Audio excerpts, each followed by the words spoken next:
Welcome back to ZHA Maya training, week 3, polygons and surfaces. Today we're going to be looking at the Princess Leia table, or coffee table here. And we're going to be using curves and whatnot to make this, and some polygons and some steps, and show you some of the history functions within Maya which maintain history, which means even once we've done a lot of sculpting, we'll be able to edit the shapes and it will all move. Right, let's get to it. The first thing we're going to need is draw a curve. So it's kind of a bit like a cylinder. So we'll look at it a bit like a signature. So we'll look at it from the front. Let's change the background color. And we're using curves for this. So we'll be using a CV curve. Or we want it to be quadratic. Now it doesn't matter about how far or wide things are, because this can all be adjusted later. Right, so what we want to do is come in, and then go up, and then down, and then do effectively a loop-the-loop, and then come out, and then do another straight line. So let's do that. Let's just make a bit more room by tapping these back. We use our ground as our floor, but you don't have to. We can always move it up and down later. Okay, so I'm gonna because the first parts of the table are flat, we'll do those flat. So we're gonna try and do this in 20 minutes. Here we go. AutodeskMaya.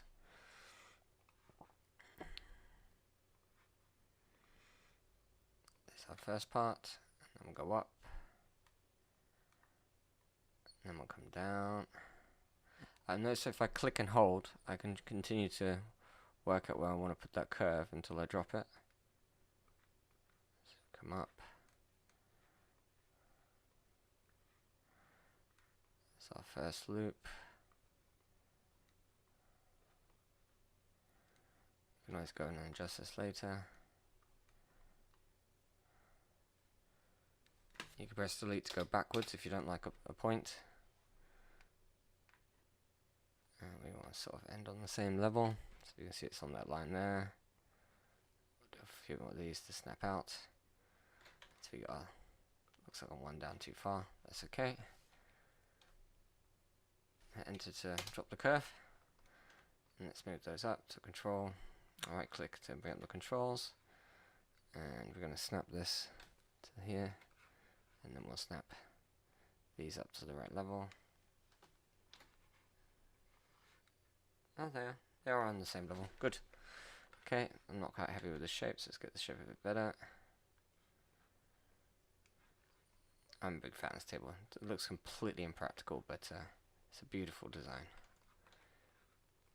Some things always have to be practical. Now you can always add and remove points at this point, so if you want to adjust your curve further, but to be honest with you, we're going to keep it live, and so we can edit that later. I can't make this go up a bit more, I think.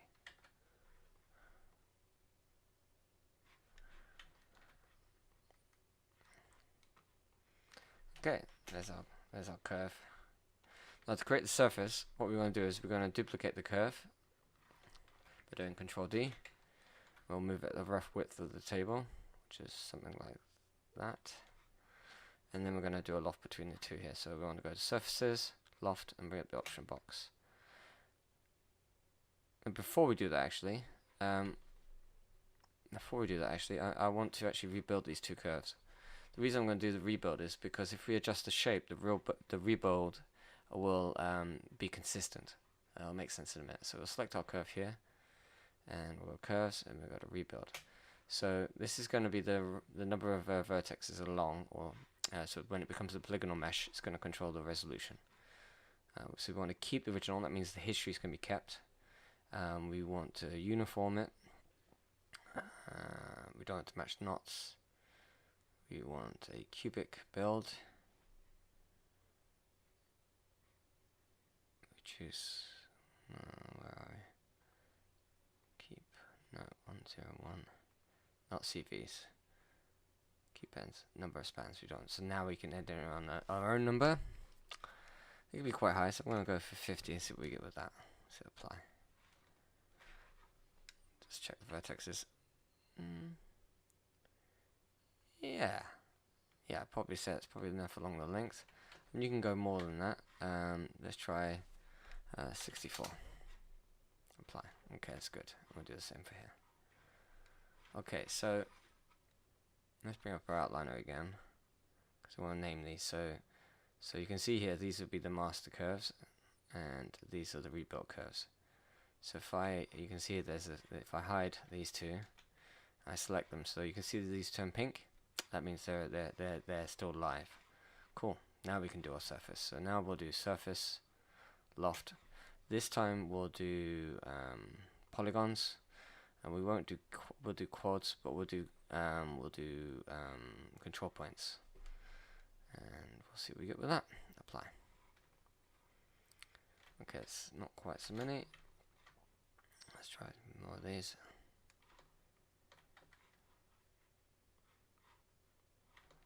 Okay, it's working quite well. So now we've got our surface. Now the point of this, if I hit 3, you can see it'll smooth nicely. You'll see the reason why we have so many vertexes in a moment. Remember, the idea being is if we go back to original curves, if we hide these rebuilt curves, we don't see them. We're interested in these live curves. So now if I bring up the controls of this curve, you'll see the surface will update. Let's put on, see that? It will be a little bit of shifting, but the mesh won't change its proportions. The curve rebuild is doing its work. So we can do adjustments and sculpts and still maintain history. Okay, so let's bring both of our controls up, both our curves. And let's go to component mode. And I always like the polygonal cage. We select both of these, and then we'll press B because we want to do a soft select, and hold down B to drag the influence of that. It'd be worth changing the soft selection to surface so it doesn't affect other things. So what we've got to do now is effectively pull these apart so we can see what we want. So you can see here it's a spiral shape. Okay, so let's see if we can get that to go. So we're going to select these here, and we're going to pull these off to the side. Maybe reduce the amount of influence, hold down B, reduce the influence so we don't move the top so much. You can already see it's going to work quite well. So we'll do this side as well. And we can go quite crazy. We can take these up a bit, and we can scale these as well, create some shape. And also I think it's quite nice to add a little bit of rotation to this as well.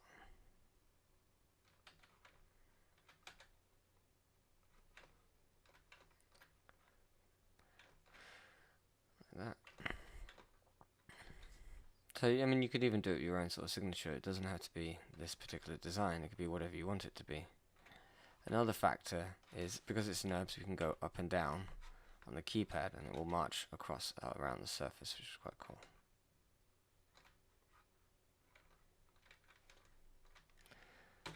So we can turn off our influence there.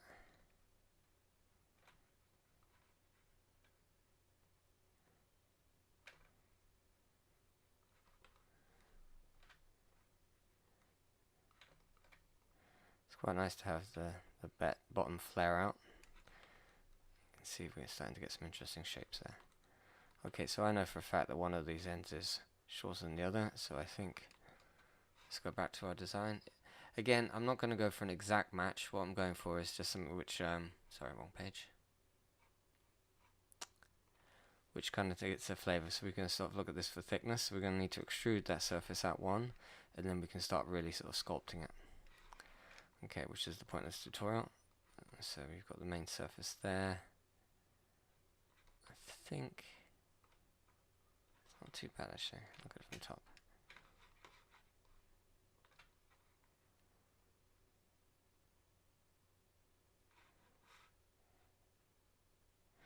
It's optical illusion. Looks like they're not lined up, but they are. That's quite bizarre, isn't it?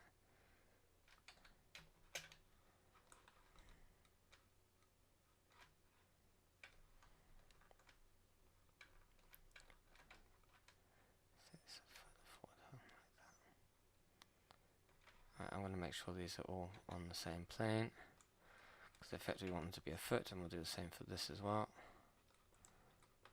Using the vertical scale trick until it won't scale anymore. We know that there we go. That one's telling me it's flat. Same for this as well. In fact, we'll do both. So we'll do all four.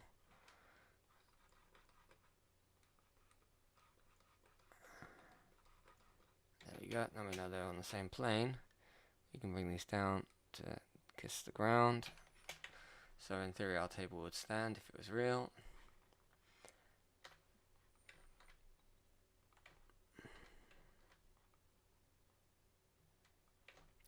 And we can't cross the streams. Let's pull this apart here.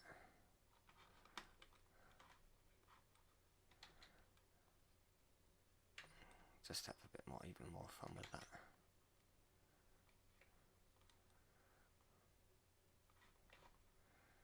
So we get some very sort of interesting shapes here. Now we're going to create the calligraphy effect in a moment, so let's give it a bit of thickness now. You can see it's dark on one side and light on the other. We can just compensate for that when we get the surface generated. So this is always going to have the same number of polygons, so if we now in theory we extrude this by hitting Control E. Hopefully we'll do it in the right direction, that way. Excellent, and then we'll create our select our edges.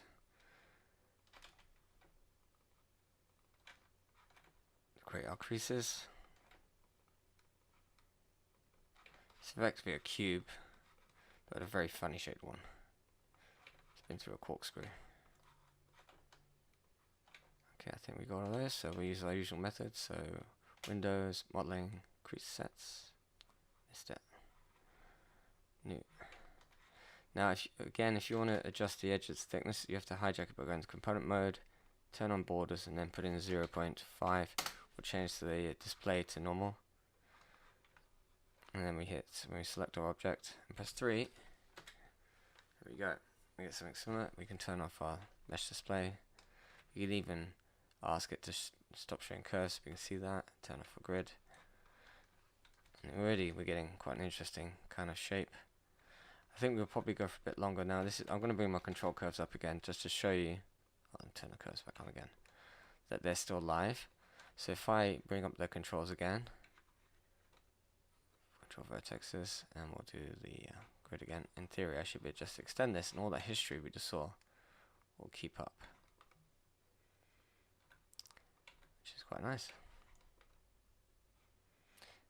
We could even go to the point where, say, let's just say select the curve itself, and we can make it wider.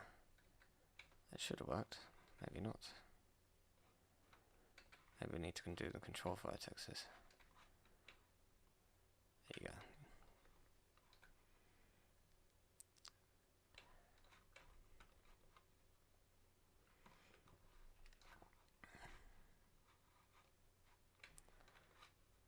This is one of the advantages of working in Maya. The history is maintained, which is very useful.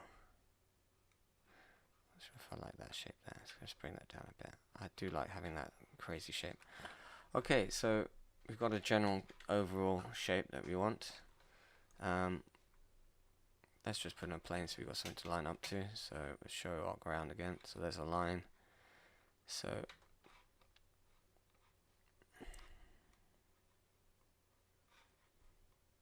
show these cards keys again. Bring up the controls, and we should be able to select both. Control vertex. Hit 4 just to make sure we got everything, and we should be able to move that up.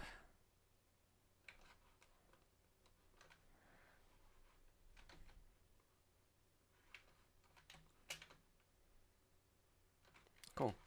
Alright, let's do some sculpting. So, someone had a bright idea a while back to bring in some of the Mudbox controls. Some of you have heard of it before. It's the ZBrush of the Autodesk world. Not as popular or as good as ZBrush according to my sculpting friends, but having it right here in Maya is really useful. So if I click on the shelf, we activate that, and we can start sculpting. So let's start playing around with this. So I'm going to turn on mesh so you can see it. You can see there. So by just literally paint on the surface, I'm modifying. You can see it's very cool, and it pulls the other side out with it. So it doesn't work on just one side, which is would have been traditional method, it actually does both, which is kind of cool. What I thought it did. Okay. So there's another one. So there's another one here. We can just use it to pull.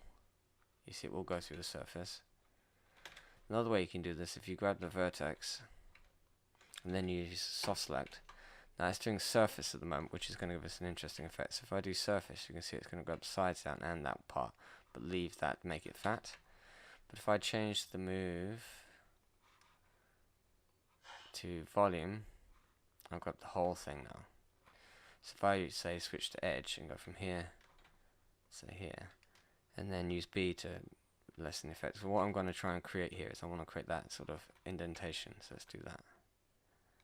That calligraphic kind of like flare, as it were. Soft selects are quite good for these big kind of sweeping moves. I think quite fun. Really, I mean, what this tutorial is about loosening up what you're doing and having a bit of fun with it. And create it. It's almost as if this is like it's just such a fun asset to play with. Oh, didn't want to grab the whole thing. I just want it from there to there. Just want to create a bit of a flare on this side. This is where soft selects really do start to pay off. So you can grab one and then double click the edge, and you can just grab the whole edge. You can even scale it and do some weird things with it. Okay, let's try some other sculpts. So that was a move or tool, which is kind of interesting. So it just feels like you're pulling something around, which is very cool.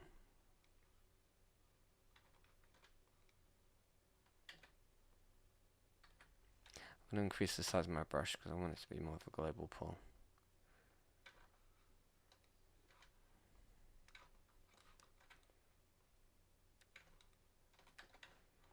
Maybe not too much on this side, so if I reduce it here, we just want to put it up there.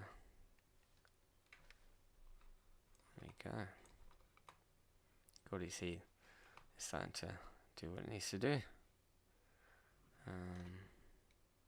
If you find it's got some lumpiness and you want to smooth that bit out there, it's no problem at all. We can go here, use our smooth tool, reduce the size of the brush so we don't do it too much. There you go, you just smooth that out. That bit there as well.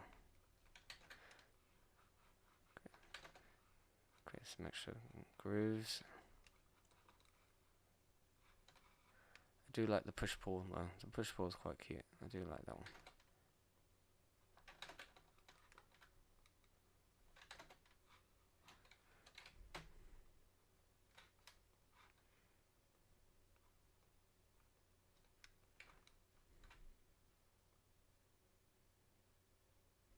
It does feel like you're picking it up and pulling it around. It's very tactile. And that's the Leah table from ZHA, which can be found in the gallery. It's a very cool table. Thank you very much.